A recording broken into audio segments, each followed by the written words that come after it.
blessed? Then I'm going to shush. And Dr. Ravi, would you come on out, please? Yeah. Give him heaven. Give him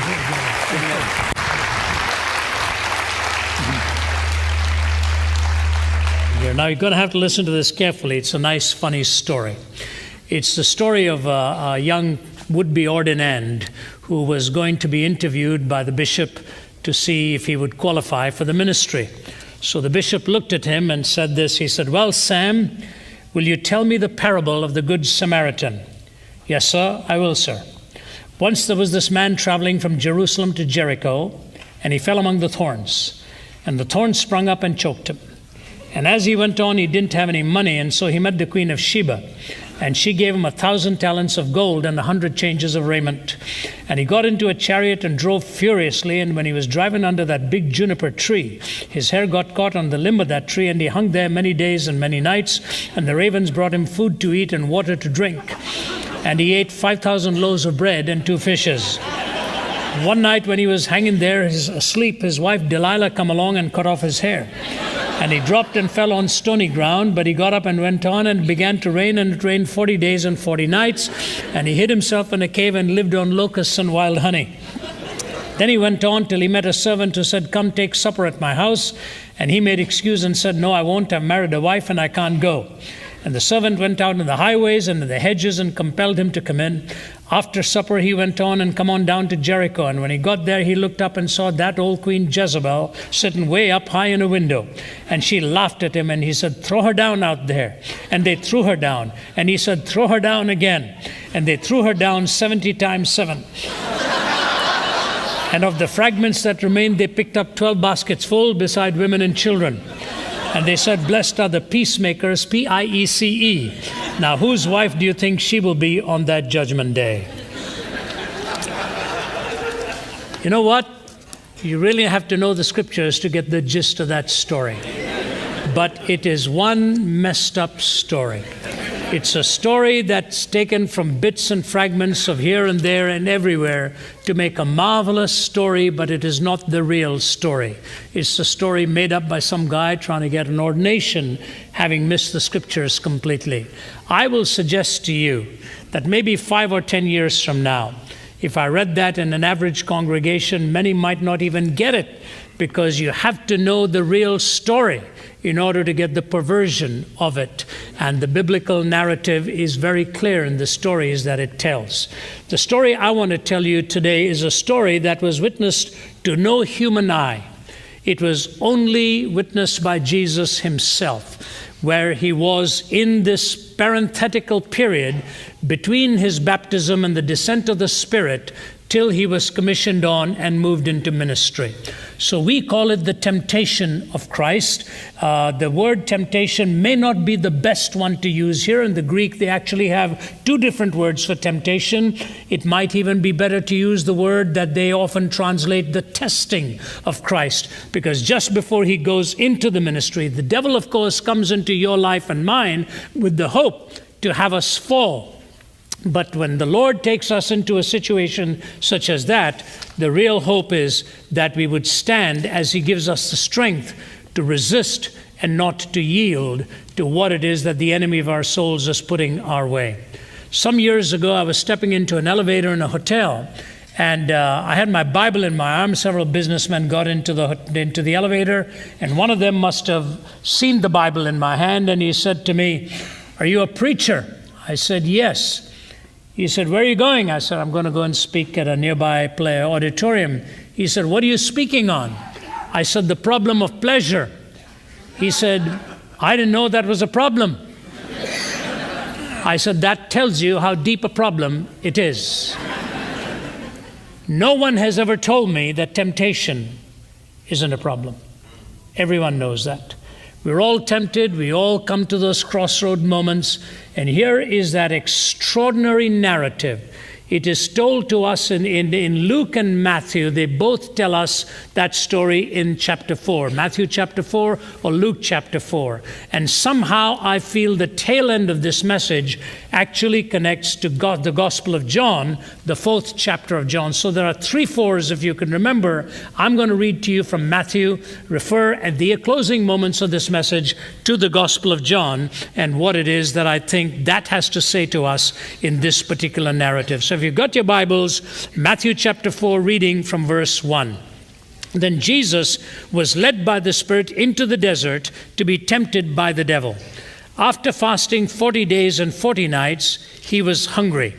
The tempter came to him and said, "If you are the Son of God, tell these stones to become bread." Please notice Jesus' answer. "It is written, man does not live on bread alone, but on every word that comes from the mouth of God." So the tempter places the temptation. Jesus responds with the scripture. Notice what the tempter does now. Then the devil took him to the holy city and had him stand up on the highest point of the temple. "If you're the Son of God," he said, "throw yourself down." The preamble is the same. If you're the Son of God, if you're the Son of God. But notice how he sustains the second temptation. "For it is written, he will command his angels concerning you, and they will lift you up in their hands so that you will not strike your foot against a stone." So I pause there. In the first instance, he places a temptation. Jesus refers to a text. The tempter comes back and refers to another text in order to position the second temptation. Jesus takes that text and puts it into a context. Because a text without a context leads to a pretext and can almost get you to do anything you want to do. Jesus answered him, "It is also written, do not put the Lord your God to the test." Again, the devil took him to a very high mountain and showed him all the kingdoms of the world and their splendor. "All this I will give you," he said, "if you will bow down and worship me." Jesus said to him, "Away from me, Satan, for it is written, worship the Lord your God and serve him only." Then the devil left him, and the angels came and attended him. I want to point out 2 or 3 important footnotes to this text and the context. All of the responses that Jesus makes to Satan in these 3 temptations, all of them come from one chapter in the Old Testament, Deuteronomy chapter 8. Deuteronomy is often referred to as the favored book of Jesus, and if the proliferation of quotations somehow is an indication of a favored status, then Deuteronomy chapter 8 certainly must have been one of his most favorite chapters to refer to all of them in this immense testing moment. Now, the fascinating thing about this is while one of the gospel writers says that he left Jesus and went, another one says he left him for a season.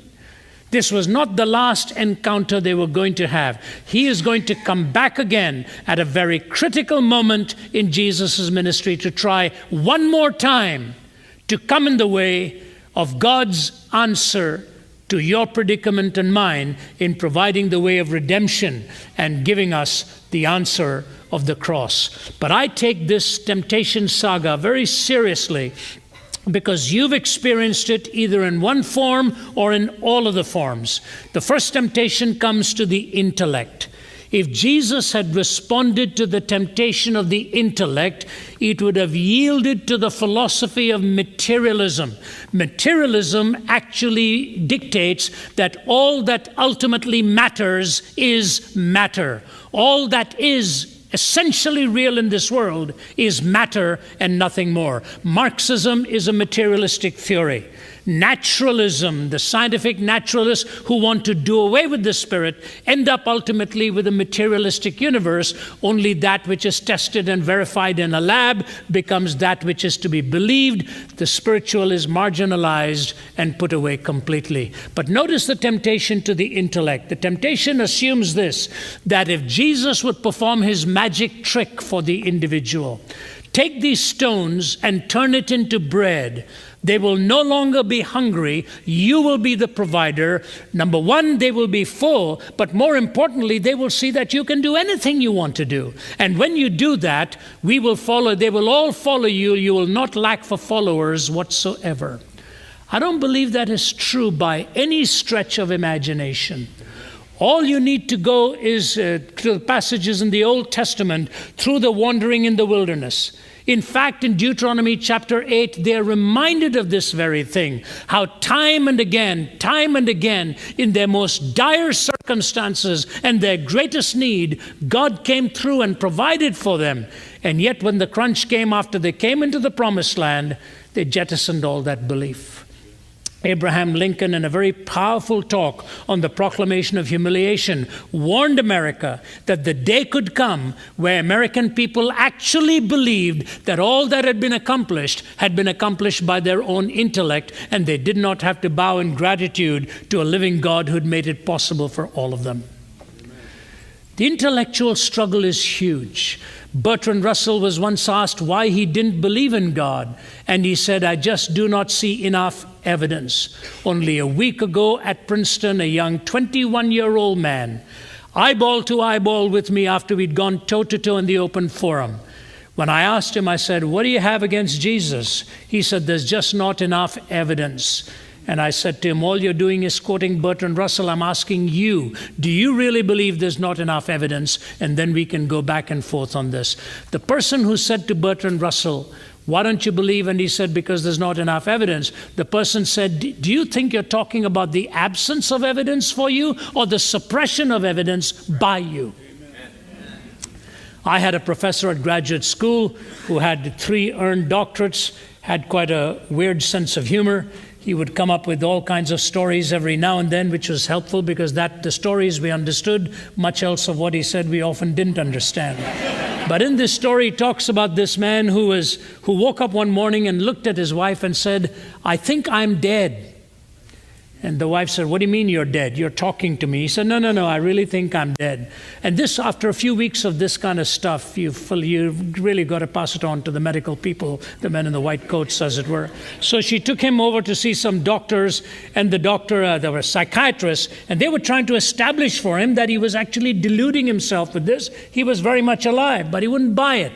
So then she took him to a team of doctors sitting there in their coats, and they were zeroing in on one thing. They were trying to prove to him just one stipulation: only living people bleed. Only living people bleed.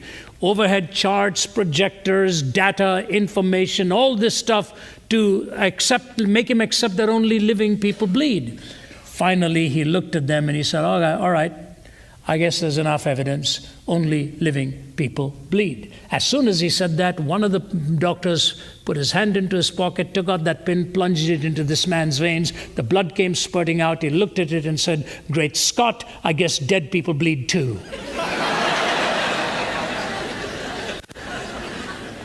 It was many years ago. I remember doing an open forum at Princeton. I was back there again, as I said last week. Years ago, I was doing a forum. And they told me they were bringing out the heavyweights, philosophical heavyweights, who were going to take on the challenge of what I was going to talk in defense of Christianity and examining atheism. And at the end, so I was really, you get uptight about this. You're thinking who these heavyweights are, these boys or these women, highly knowledgeable in some discipline that I know nothing about. And at the end of my talk, we had about an hour of questions. There was no heavyweight question that I heard. So I finished it, and then next night I did a second forum, and one fellow stood up in the question and answer, and he said this to me. He said, "Last night we brought some of the heavyweights out here to challenge you, and not one of them stood up. And as we were walking back, I looked at one of them and said, 'What's the matter with you? You told me you wanted to come and take him on, and at the end of the talk when he gave you that 1 hour first question, you boys didn't say anything. What happened?' And he said, 'Here's what they said to me. The arguments were too powerfully stated in order for us to really challenge them. But our minds have remained unchanged.'" So the man standing at his feet with a full auditorium said to me, "What do you want me to say to them?" I said, if they were listening, my opening line was, "I will do my best to demonstrate for you today that your problem with God is not intellectual, it is moral." So that's all I have to say to them. You see, the intellectual side of it, you can keep debating from now till kingdom come. We talk about the theory of origins. We talk about the specified complexity of the way human life is, and sometimes comes under the genre of intelligent design. Nobody would ever convince you that a dictionary developed because of an explosion in a printing press. Why not? Not just because it's thick, not just because a lot of it makes sense, but the specificity and the complexity of the nature of language to take you from the beginning to the end shows to you that there is an intelligence behind it that needed to put that together. And that's only a handful of a few thousand words and 26 letters in the alphabet. In your DNA and mine, there's 3.1 billion bits of information. 3.1 billion bits. My professor of quantum physics at Cambridge University is a renowned physicist by the name of John Polkinghorne. He was actually the dean of Queen's College, Cambridge. Not a man high in stature, but brilliant, and his books have been acclaimed as the finest in the world of quantum physics. I'll never forget the one day he was giving a lecture on just one of the contingencies that had to be specific in the early picoseconds of the formation of the universe. Now, to most of us uninitiated in that terminology, let me explain what a picosecond is. A picosecond is so minute a fraction of time that it is actually given a name to be attached to that object which is traveling at the speed of light. How long will it take that object traveling at the speed of light to cross one single strand of hair? That's a picosecond. And if you got my problem, it wouldn't take very long to cross that. You know what? When we start talking like that, we're really bordering very near abstraction. Try to think of a picosecond. It has passed before you probably can even think about it. And he was looking out at a window and talking to us, and he says this. He said, you know, about 30-some contingencies had to be so finely tuned and so precise, and the margin of error so small. And that day he was dealing with just one of those contingencies, the relation of the expansion to the contraction forces, how exact it had to be in the early picoseconds of the formation of the universe. And this was the analogy he gave us. He said, do you know how small the margin of error could be in that relation of expansion and contraction forces? He said it would be the equivalent of taking aim at a 1 square inch object at the other end of the known universe, 20 billion light years away, and hitting it bullseye. Amen. It's one of those. You take all the other laws that had to come into focus, the exactitude demanded of just the strong and the weak forces, and how precise it had to be. And in typical English understatement, he looked at us, he said, you know what? There's no free lunch. Somebody has to pay. I remember once teaming up at the University of Witwatersrand in Johannesburg, South Africa, with a famed astronomer by the name of David Block. David Block put up a screen, a slide of a screen. He is still very much active in the field of astronomy. He put up a slide on the screen and he said, you know how many stars you're looking at right now? You're looking at 100 million of them in this picture. And we were at this vast university audience, and Block looked at them and he said, I have a question for you. Do you know how long it would take you to count these if you took one per second? He said 2,500 years.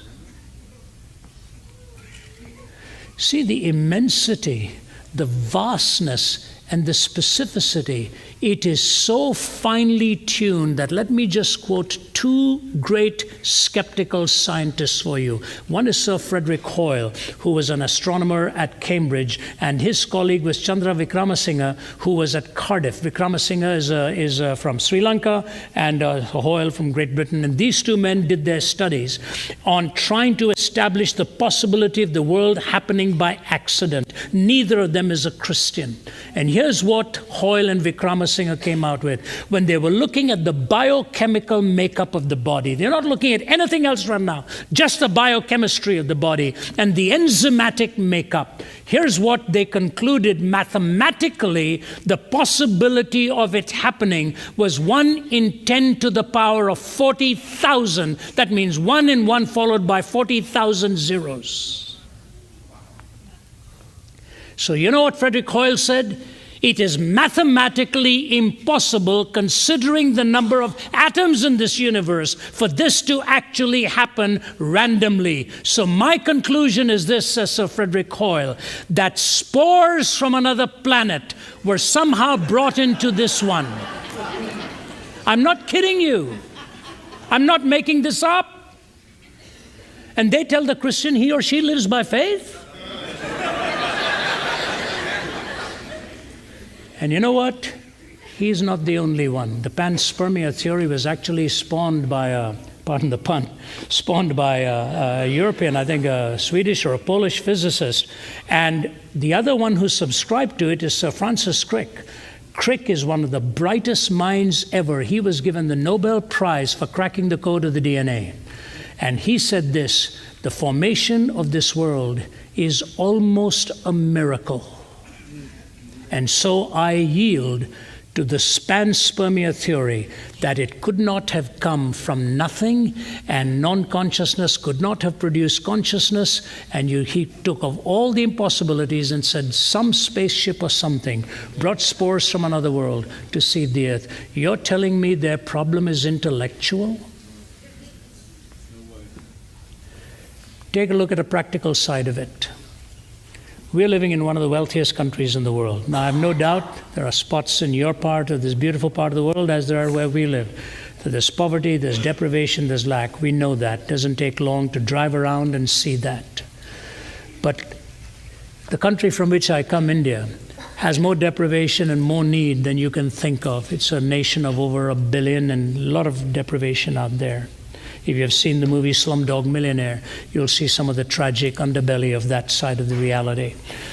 India is one of the most religious nations in the world. America is fast becoming one of the most pagan nations in the world. No school in India that I know of would object to me singing carols at Christmas time. But many schools in America that I know of would ban me from doing that. Explain that to me. We have all the bread that we want at the table of these sophisticated people who want to block us and take away from us the freedom to believe in the transcendent, personal, moral first cause, because they try to tell us it is intellectually incredible. Jesus said, you know what? That's not the problem. It is written that man shall not live by bread alone, but by every word that proceeds from the mouth of God. One of my favorite authors of all time was the author Malcolm Muggeridge, I believe the greatest journalist of the 20th century. One of the great thrills of my life was to have an afternoon with him and his wife Kitty in Cambridge years ago. Never forget it. Every now and then I pick up the one book that he signed for me, one of his own books. He was quite hunched over, almost a gargoyle-like appearance, you know. He was so brilliant in the use of language. If you have never met Muggeridge or never read Muggeridge, you've missed one of the best users of the English language of all time.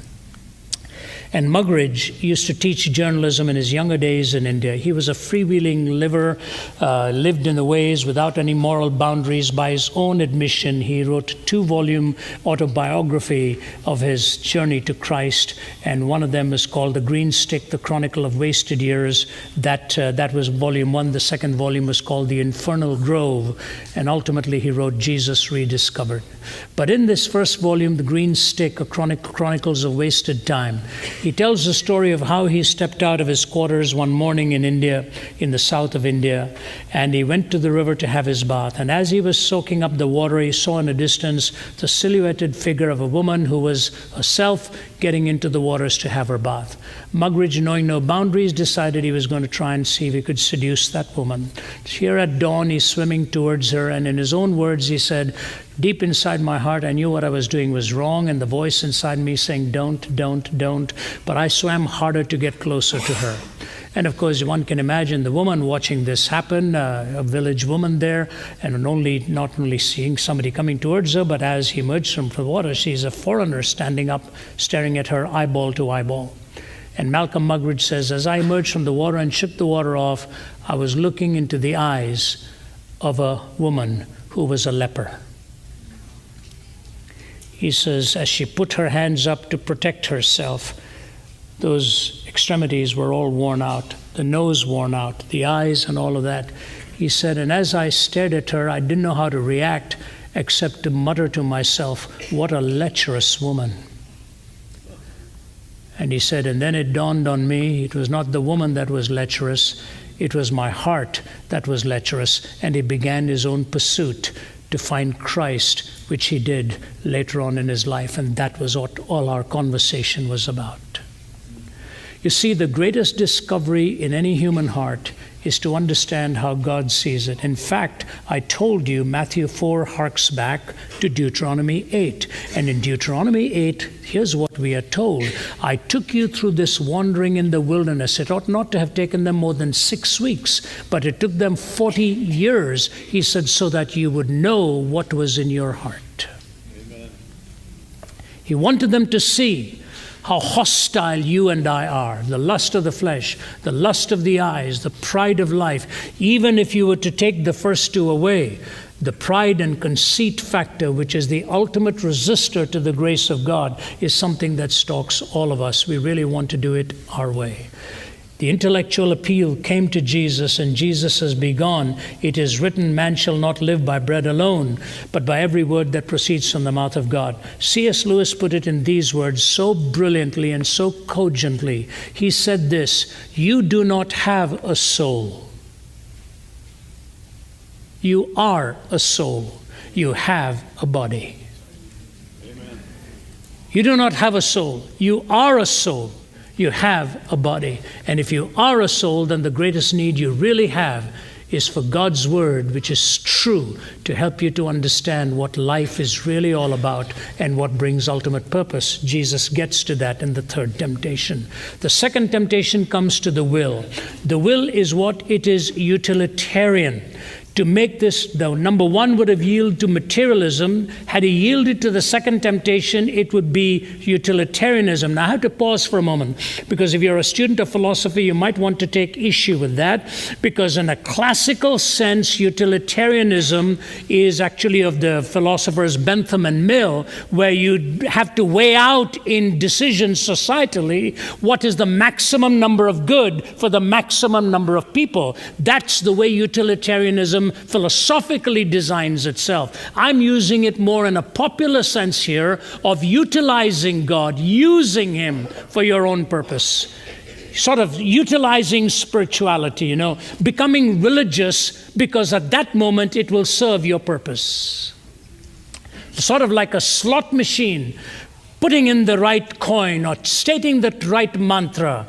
There's a bumper sticker that was doing the rounds in the 80s and in many parts of the U.S., which said on the back, as long as there are math tests, there will always be prayer in schools.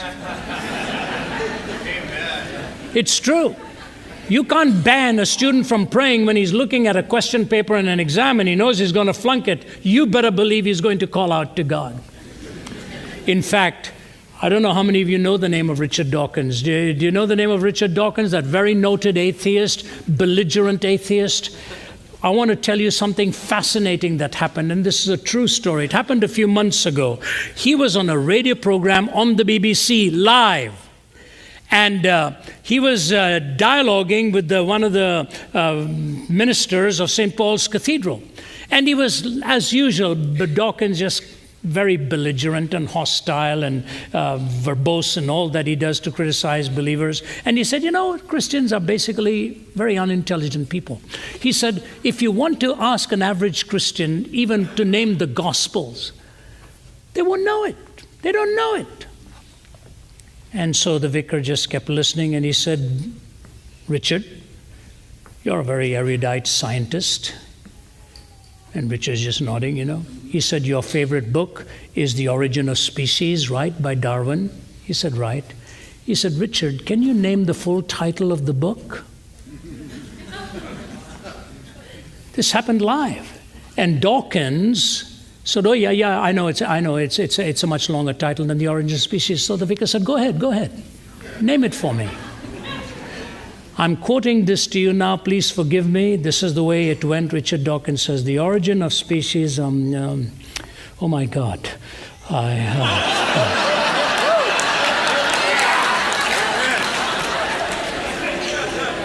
The ultimate proof of the sovereignty and omnipotence of God is that it even takes an atheist who doesn't believe in him to call upon him to remind him of the title of the book that helped him deny him.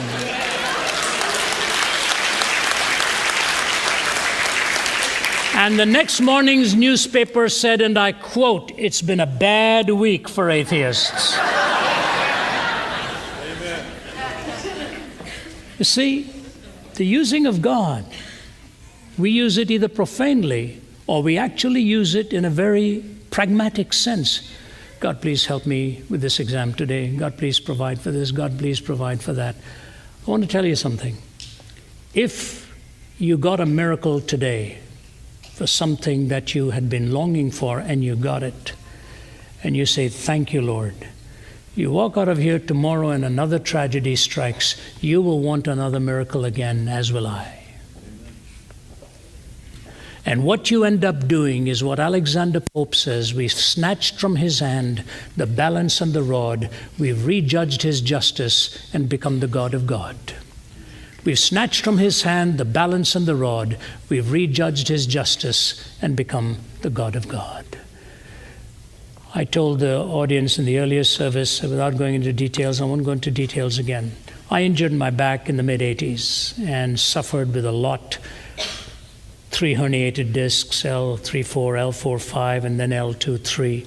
And so in 2002, I was bracketed down in a major surgery, 2 titanium rods with 8 screws that just bolt me down. It gives me stability, it takes away any flexibility. And for years and years, you just hope some relief will come, some relief will come. And last year, a friend of mine from Singapore, long story, I won't go into the details, he said a prayer for me and something incredible happened. And for the first time in many, many years, I felt that relief taking place, that pain going away. And I was not able to sit down on a chair, cross my leg and tie my shoelace. And after that, 2-3 days later, here I was doing it, go through security, and you sit down on a chair, cross your leg very boldly now, and you're proud that you can cross your leg, and tie your shoelace and so on. And I often think about it, and I say to myself, Lord, 27 years was a long time to be injured. Am I completely out of the woods? I don't know if I'm completely out of the woods, but I do know that what I lived with the inflexibility there, has so dramatically changed. I just say this to say to you all what I'm concluding more and more. God works his ways and works in his time. This is the thing we have a great deal of struggle with. We all want things right away. I want them right away. I want to see things happen instantly. I don't know what some of you are struggling with. It could be a great financial burden. It could be a broken or a hurting relationship. It could be the struggle physically that you're battling. It could be an alienation. It could be a job that's made you miserable and you desperately wish you could find something else. Being human is to go through the struggles of these issues. What was the famed preacher, Dr. Jowett once said, if you preach to a broken heart, you will never lack for an audience. Because many broken hearts. I don't know what you're struggling with, but I want to tell you, don't ever give up. Because God works in his time, in his way, and when he comes through, the older you get, the more you believe in the grand weaver. The younger you are, you want to weave it on your own. The older you get, the more you look back, there is no way I could have woven this fabric in my life, never. Not one of my sisters, my sister was a pastor's wife in Toronto, one of our friends from our childhood days.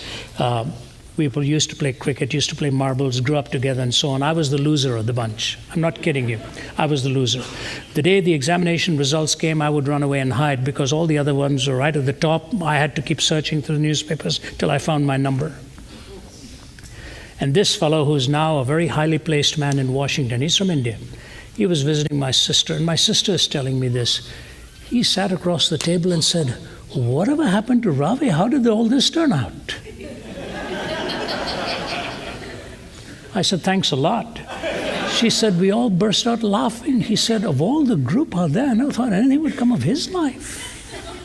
He was right. Neither did I. Neither did my family. Neither did my parents. And that's what ultimately took me to a bed of suicide at the age of 17. When you lose hope, the only thing you want for is to not feel anymore. But look at the Grand Weaver. Look at the Grand Weaver. How he weaves a design, how he has a plan. And I can assure you, when you trust him, you depend on him, you lean on him, he will bring that design to pass in a way at the end of life you will say, it's all of him and almost nothing of me in here. And so he says this, you shall not test the Lord your God. What would have happened if Jesus had said, let me jump to see if he'll protect me? The tempter would not have had to come back again, because he came back again to keep him from the ultimate leap, the leap onto the cross, where he was going to be in such unbearable pain. In English, we use the word excruciating. It actually comes from two Latin words, excruciatus, which literally means out of the cross. Excruciating pain is analogous to the description of what the cross actually meant. That's why Roman citizens were barred from being crucified unless it was for treason. The barbarians invented it. The Greeks picked it up. The Romans inflicted it except on their own people. That's what the cross was all about. And how God in his mercy provided the cross for your redemption and mine, so that he took his son all the way to the place that he promised he would ultimately take him. And we see how in that sacrifice our own soul's healing was ultimately provided. Amen. Many of you are familiar with an island not too far from here and its story, Kalaupapa in the island of Molokai. Years ago, my wife and I had the privilege of going there. And she doesn't know this, but between the two services, we've been offered to be taken there again while we are here on vacation, so I look forward to that.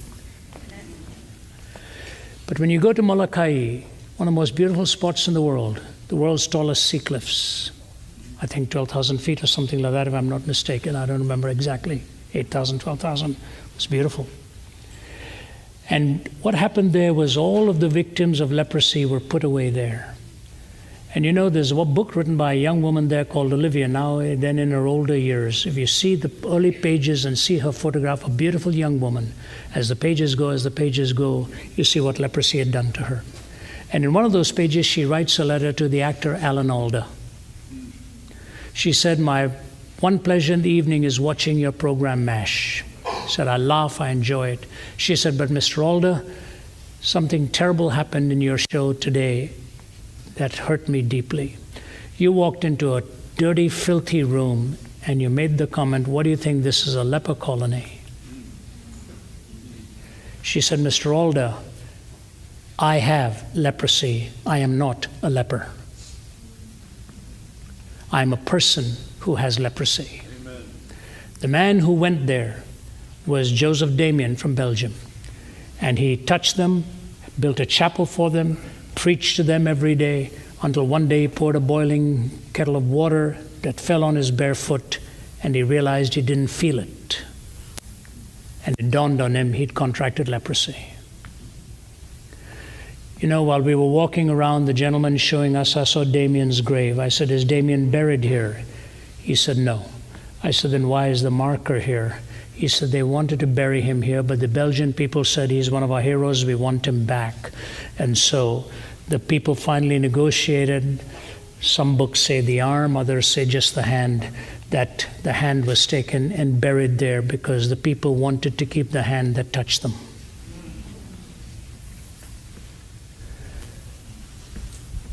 That's why the hymn writer says, what language shall I borrow to thank you, dearest friend, for this thy dying sorrow, thy pity without end? O make me thine forever, and should I fainting be, Lord, let me never, never outlive my love for thee. The tempter came to him before the cross and said, if thou be the Christ, save thyself and us. Why don't you save yourself?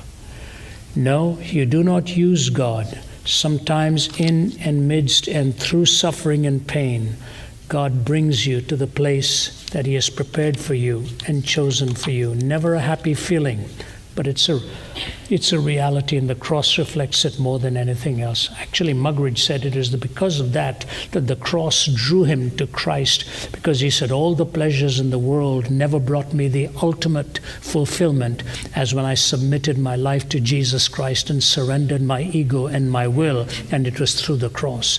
So Satan comes first to the intellect, which would have yielded materialism. Then he comes to the will, which would have yielded utilitarianism. Now he comes to the imagination. When you cannot appeal to a person from the front door of reason, you have to go through the back door of the imagination. And in the back door of the imagination, havoc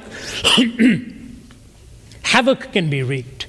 Because you mess with a child's imagination, or you mess with a young person's imagination, everything can become inverted. Evil can become good. Good can become evil. All the definitions change. Why do you think the most powerful instrument or the weapon in the world today is the entertainment industry? Because they don't come to you through the front door of reason. They come through the back door of the imagination and mess the reason up completely. Mess it up completely. And the imagination is so sacred. You watch it in a little child's life. Just talk to a little child. Think of the things they ask about, things that they want to talk about. And the beauty of their imagination leaves you time and time again so spellbound and so beautifully fulfilled. But you notice the earlier days of fairy tales, those who wrote stories of the imagination, they were brilliant stories. Why? There was always a fairyland. You could ride on all kinds of wings. You could ride on a broomstick. You could do all these things. But there was always a condition. If you don't come back by such and such, you will become a such and such. You don't come back by 12, you're going to become a pumpkin. And G.K. Chesterton said, if you'd said to the fairy godmother, how come? The fairy godmother would probably have said to you, tell me how come there is a fairyland. You've already assumed the magic and the mystery of a world such as this.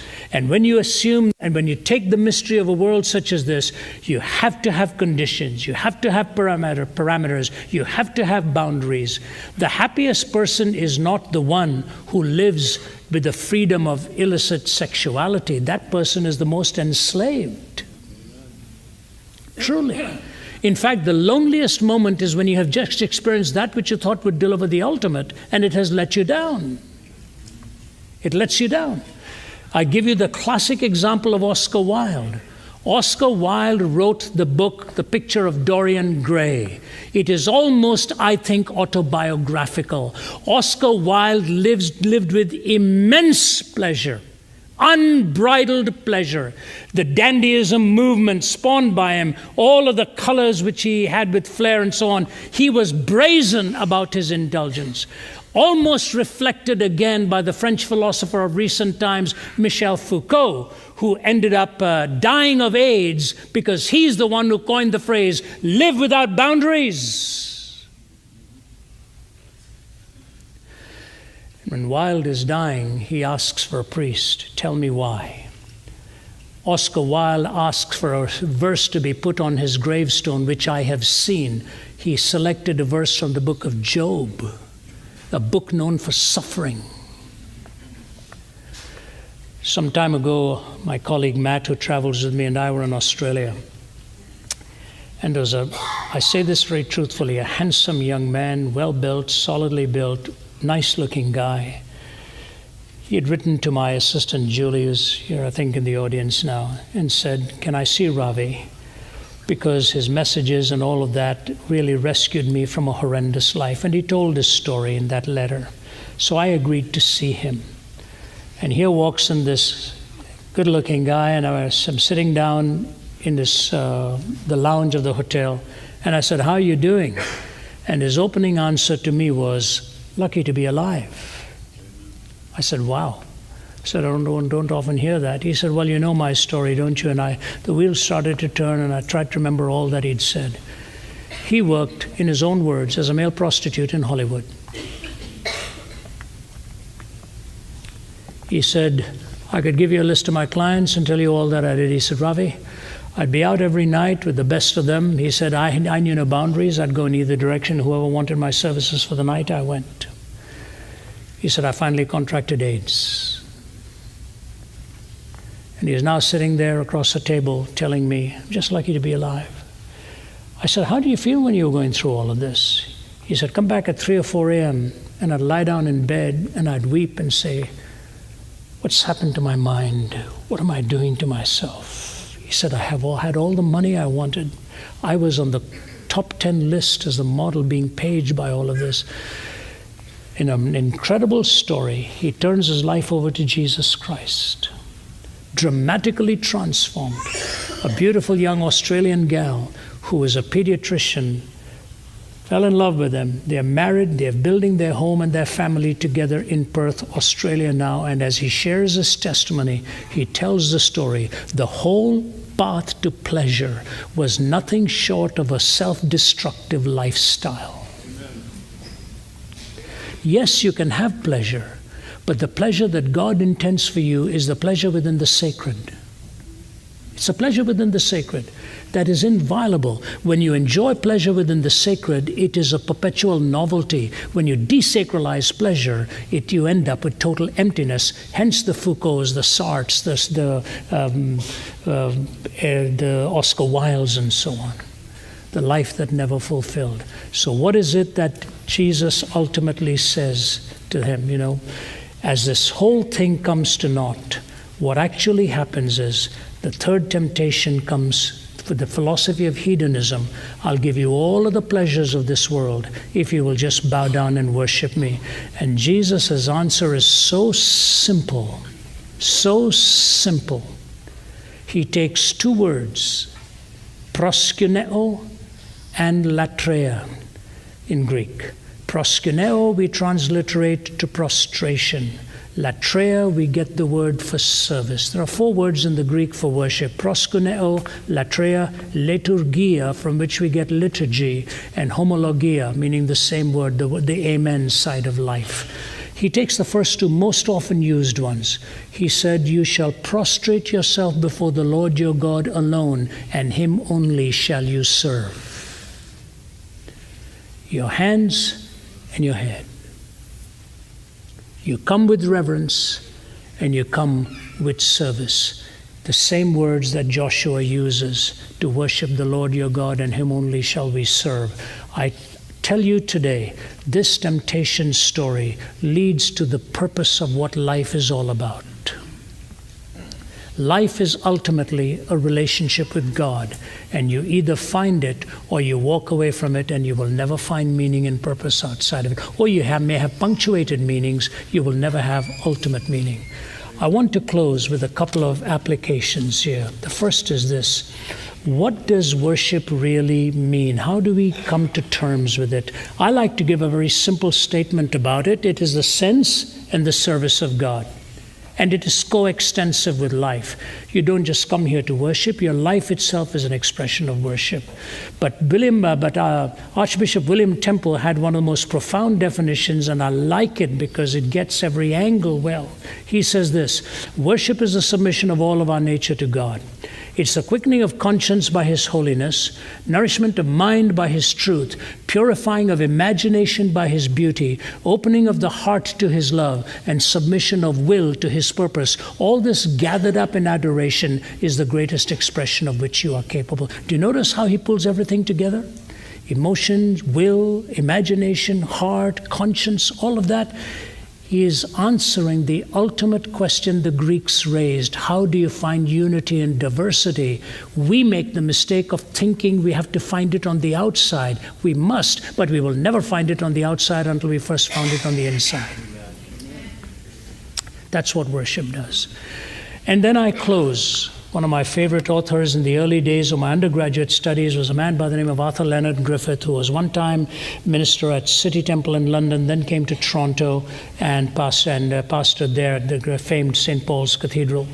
And here's what he said in his book, God's Time and Ours, referring to the temptation of Christ. He says this: Satan tempts us at the point of our physical needs, not that we might gratify them to excess, but that we might think of nothing else and gratify them at the expense of our usefulness in this world. Satan tempts us at the point of our ambitions, not that we might engage in positive evil, but simply accept the fact of evil, learn to live with it, come to terms with it, and maintain a discreet silence in the presence of it. Satan tempts us at the point of our religion, not that we might disbelieve in God, but that we might demand certainty, that kind of certainty which leaves nothing at all to faith, nothing to God himself. These are the moral struggles that have reality for people such as we are. The subtle temptation to renounce our duty in favor of what is attractive, that insidious allurement to a kind of half-goodness, which is the essence of everything bad, and which is more productive of suffering and hatred and war and misery in this world than all the designs of wicked and greedy men combined. Powerful statement, how Satan tempts you and me. And so as we close, and I give my thanks to my brother Waxer for having me here, I just say this to you: how are you doing with temptation? How are you battling it? Has it waylaid you? Are you living in that no person's land of half-hearted commitment? Or are you willing to say, I need the strength of God to be able to resist? In Romans 7, Paul says this: that which I want to do, I don't do. That which I end up doing, I detest. O wretched man that I am, who shall deliver me from this body of death? And then in chapter 8 he begins, thanks be to God, through the Spirit that lives within you, how he gives you that rescue. And so I'm going to give you an invitation that I gave the folks this morning as they responded. I'm going to ask you to pray with me, and just bow your heads in prayer and listen to the voice of God. If some of you are saying today, Ravi, I've battled temptation and I've not done well. I want God to help me. I want to renounce those private ways and make the change, and have the Lord give me the strength that I really need to battle all of this. And today, I make that commitment. Or it may be that some of you are even willing to say, as some did this morning, Ravi, I've never known Christ, and I really want to know him this morning. So if you're coming to Christ for the first time, or you're struggling in temptation and losing, and you want to make that turnaround, I'd like to pray for you. Please do this not because anybody else is doing it or is going to make somebody else happy. Do it because the Lord is prompting you in your heart that this is your moment, this is your time. I would love to pray for you. If you are responding to him this morning as he's calling upon you to either come to trust him for your salvation or to rescue you from this life of defeat, just put your hand up and I would love to pray for you as we close this meeting. Father, these hands have gone up, but you saw the heart before we could see the hand. I pray that those who are reaching out to you today will truly sense you responding to them, to clean up that inside of the life, tidy it up through your cleansing power so that you can make your home in there. I pray particularly for one who's living in constant defeat. Let today be the turnaround day for victory after victory after victory. And when the enemy of our souls comes to stalk them, let your power reign and defeat the one who is already defeated. I thank you for this church. I thank you for my brother Waxer and his entire team and his family, for those who labor hard to make this a place where your word is preached and lives are changed.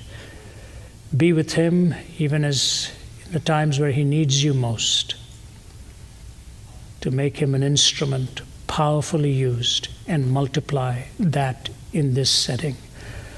I pray for the children I see here today, that you will watch over them in a time of troubled issues. Raise them up to be bright lights, and for the young, that they will be witnesses, light and salt. Lord, it's a world that's so grim and so out of control. Please use your people to provide a chart and a compass and a rudder, that we might steady this ship on the high seas of life and know what our harbor is and destination. Let your blessing rest upon us, and thank you for giving me the strength to do what you call me to do today. In Jesus' name, amen.